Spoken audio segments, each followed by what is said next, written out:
Hello everyone, welcome back to my channel Biology Believe.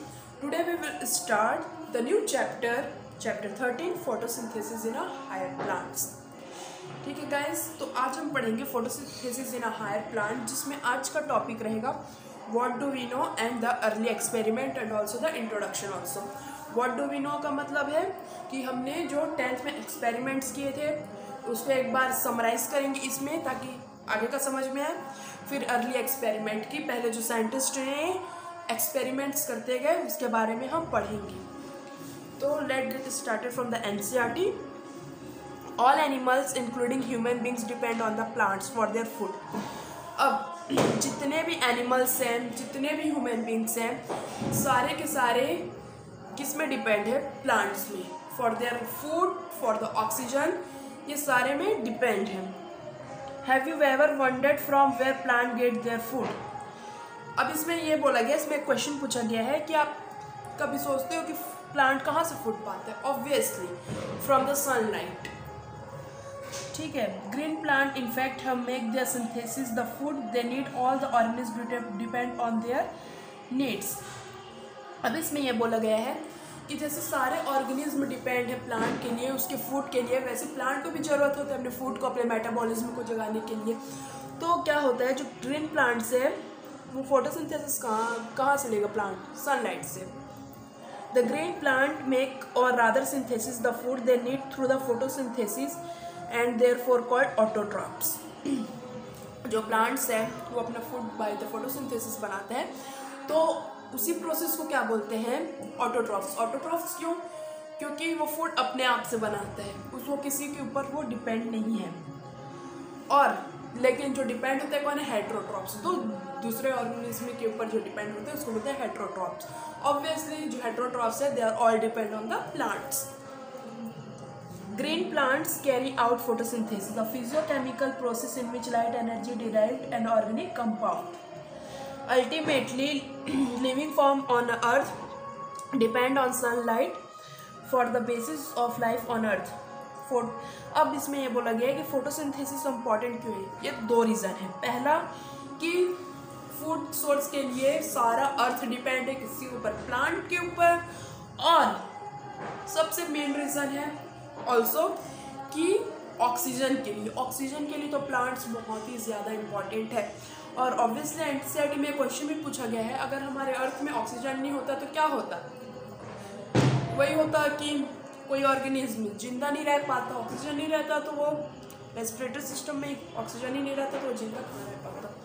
इसलिए oxygen बहुत important है हमारी लाइफ के लिए. तो वो कहाँ से मिलता है? प्लांट्स. तो प्लांट सबसे ज़्यादा इम्पॉर्टेंट है हमारे अर्थ के लिए for the reason of food and the oxygen. I hope आप लोगों को इंट्रोडक्शन तो समझ में आ गया होगा. And what do we no.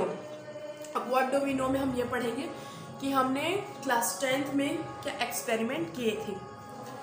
तो let us try to find out. Already we know about photosynthesis, क्योंकि हम लोग फोटोसिंथेसिस के बारे में जानते ही हैं. Some simple experiment you may have done earlier class have shown that chlorophyll, green pigment of leaf, light and CO2 are required for photosynthesis to occur. जैसे हमने early class means class 10th में जब हमने experiment किया था तो हमने क्या क्या उसमें देखा था, क्या क्या इंपॉर्टेंट होता है प्लांट्स के लिए for the photosynthesis. Chlorophyll, pigment of the leaf, light important है, CO2, ये सारा इंपॉर्टेंट होता है फोटोसिंथेसिस के लिए. एंड अब हम चलते हैं एक्सपेरिमेंट में. You may have carried out the experiment to look for starch formation in 2 leaves, a vegetated leaf और the leaf that were partially covered by the black paper. अब जैसे कि हमने एक्सपेरिमेंट किए थे, जब एक लीफ होता है उसको हम ब्लैक पेपर में ढक देते हैं, ठीक है, थोड़े से पार्ट को. उसके बाद हम थोड़े दिन बाद ऑब्जर्व करते हैं क्या होता है कि जहाँ पर ब्लैक पेपर होता है वहाँ पर उसका जो कलर है वो थोड़ा येलोइश हो जाता है, और जहाँ पर नहीं रहता उसमें कुछ नहीं होता है. अब इससे आपको क्या पता चलता है कि लाइट कितना इम्पॉर्टेंट है एक लीफ के लिए. अगर उसको डार्क पेपर में ढक देंगे, ब्लैक पेपर में, तो वहाँ फोटोसिंथेसिस ऑकर नहीं हो पाता due to what? Light present नहीं होता ना वहाँ पर, दैट्स व्हाई. तो presence of light is very important for photosynthesis, यहाँ पर हम ये समझ। अब सेकंड एक्सपेरिमेंट में हम ये समझेंगे कि CO2 कितना इम्पॉर्टेंट है एक प्लांट के लिए, ठीक है। Another experiment you may have carried out where part of leaves is enclosed in a test tube containing KOH soaked cotton which absorb CO2। अब क्या करेंगे हम, एक लीफ को CO2 के उसमें क्या बोलते हैं टेस्ट ट्यूब में, एक बार रुको शुरू समझाती हूँ मैं। देखो, एक टेस्ट ट्यूब में हम कॉटन के साथ KOH को डाल देंगे, ठीक है। तो जो KOH है वो क्या करता है, जो CO2 आता है उसको सोक कर लेता है, ठीक है। KOH का काम है कॉटन में।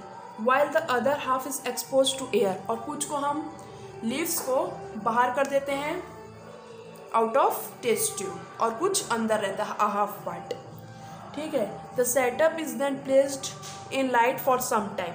उसके बाद हम लाइट में कुछ टाइम के लिए उस टेस्ट ट्यूब को रखते हैं, फिर हम ऑब्जर्व करते हैं on the testing of presence of starch later in 2 part of the leaves. अब उसमें हम कैसे स्टार्च 2 पार्ट ऑफ लीव्स में प्रेजेंट है, जो अंदर में टेस्ट ट्यूब के और जो बाहर है टेस्ट ट्यूब के, ठीक है। You must have found that expose part of leaf tested positive for the starch while the portion was in test tube tested negative. अब जो बाहर रहता है क्या कौन सा लीफ टेस्ट ट्यूब के, उसको वो पोर्शन पॉजिटिव आता है और जो अंदर रहता है वो निगेटिव आता है। अब इसमें कितना पता चल गया ना कि CO2 कितना इंपॉर्टेंट है, क्योंकि जो KOH है वो कॉटन पैड से CO2 को एब्जॉर्ब कर लेता है। तो जो अंदर है लीफ का, वहाँ पर स्टार्च में जो है वो निगेटिव आ जाता है और जो बाहर रहता है वो पॉजिटिव आ जाता है। आई होप आप लोगों को यहाँ तक अच्छे से समझ में आ गया होगा, ठीक है गाइज।